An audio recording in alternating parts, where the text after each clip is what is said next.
Olá, caros alunos, bem-vindos mais uma vez.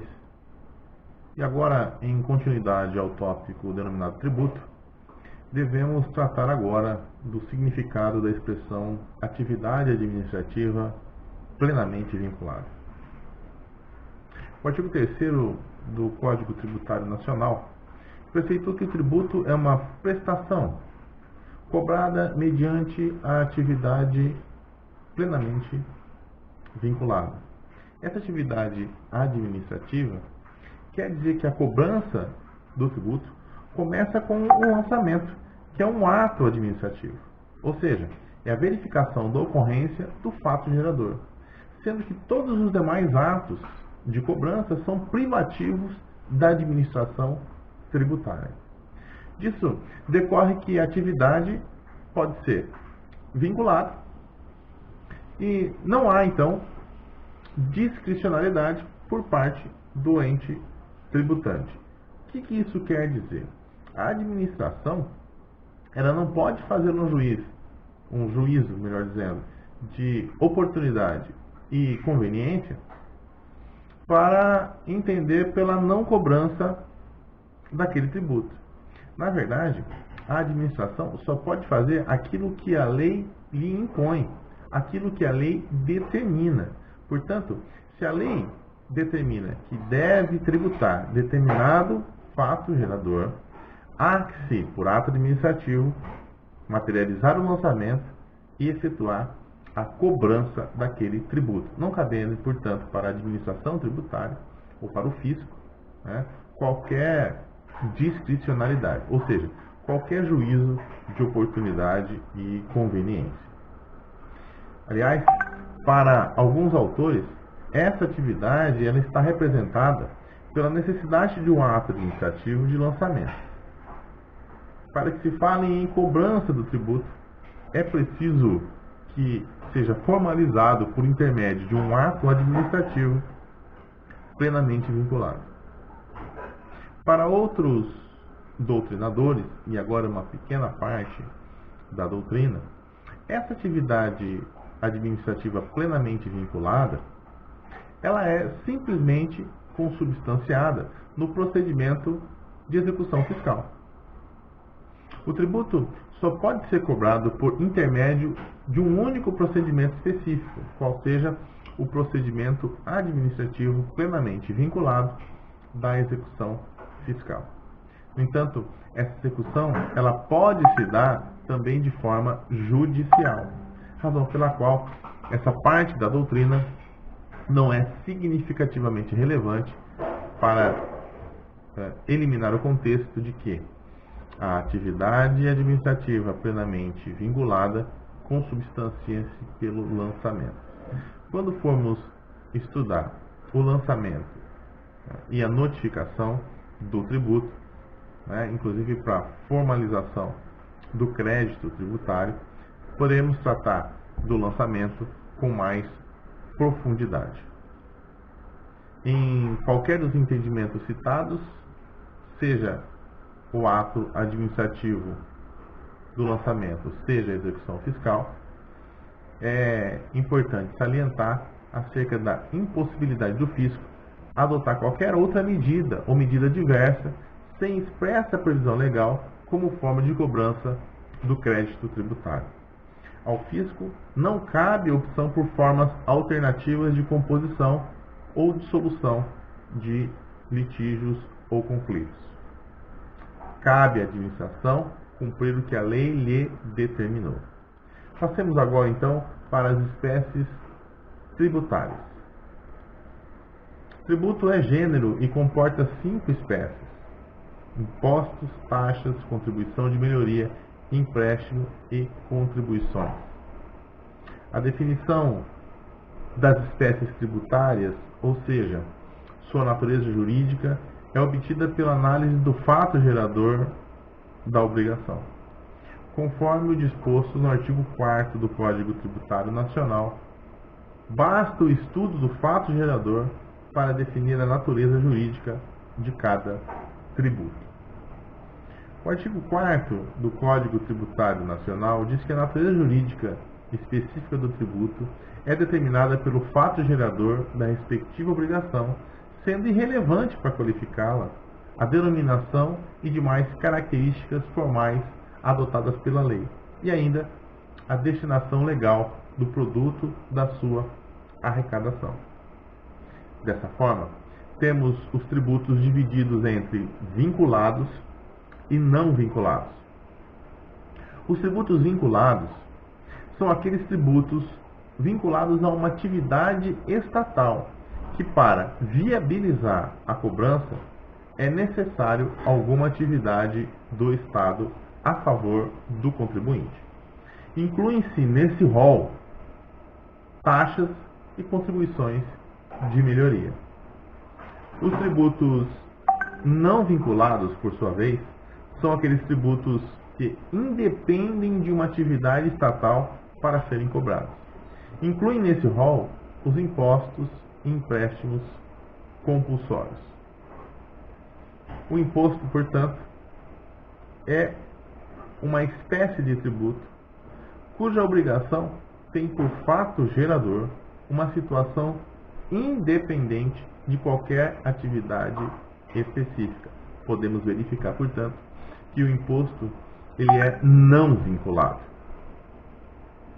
Essa independência está lá bem esclarecida no artigo 16 do CTN. É o mais importante dos tributos. O imposto ele incide independentemente da vontade do contribuinte. Portanto, é compulsório. Se efetuado o fato gerador, logo será devido o imposto. Não tem atuação direta do Estado no fato gerador, isto é, existe uma previsão, uma lei, que diz que é cobrado imposto acerca de determinado fato gerador. Portanto, ao contribuinte que adquirir um veículo automotor, necessariamente e obrigatoriamente sabe que a ele será tributado o imposto do IPVA.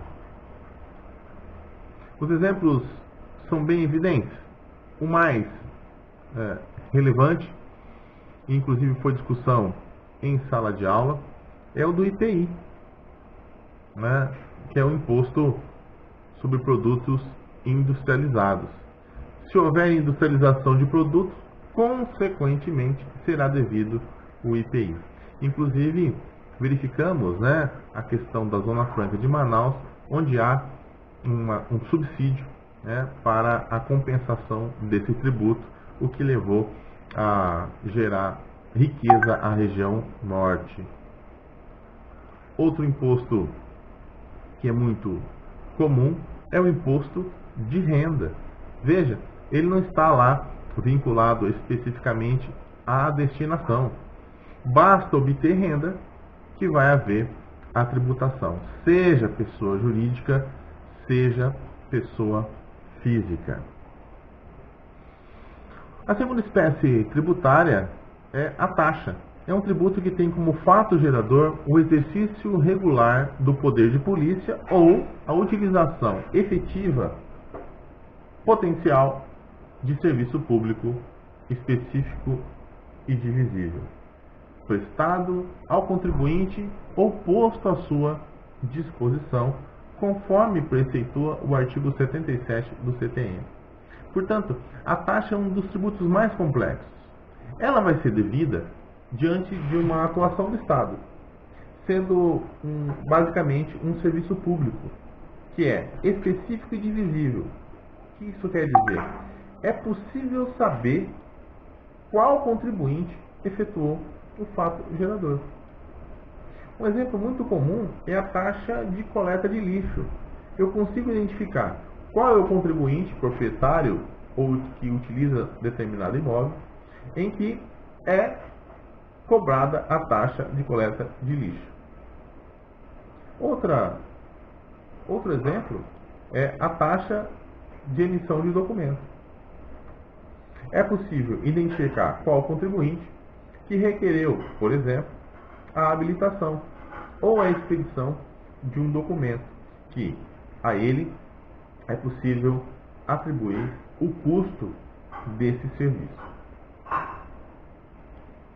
Outra espécie tributária é a da contribuição de melhoria.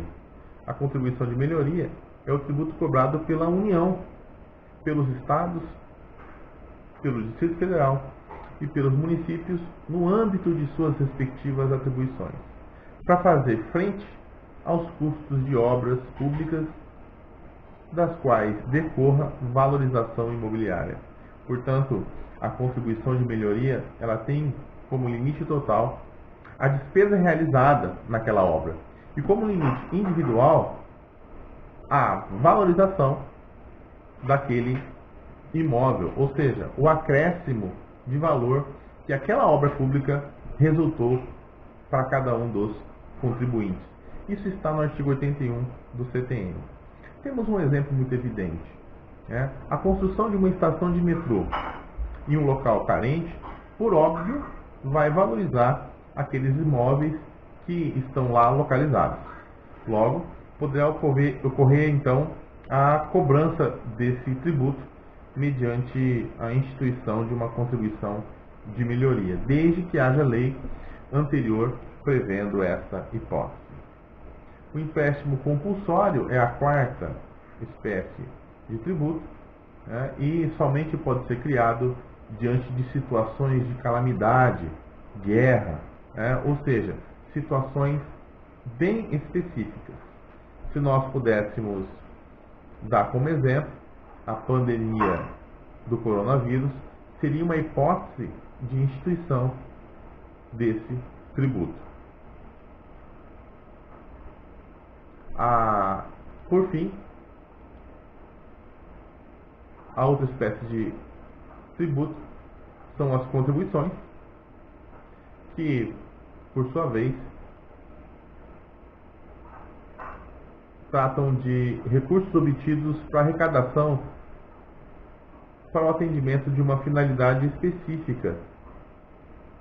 Por exemplo, a CPMF, que é a contribuição provisória sobre movimentação financeira, que foi utilizada para custear a saúde.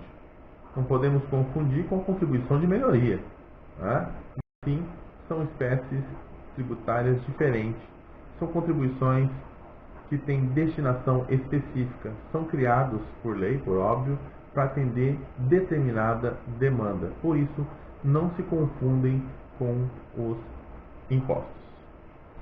Por hoje é só. Existe um material disponibilizado no slide da aula 4 e lá já foi disponibilizado, inclusive nos ETESs e no Classroom, constam lá os 7 tributos mais repassados aos contribuintes para a composição dos preços dos bens e serviços. Deem uma olhada nesse material. Até a nossa próxima aula. Até lá.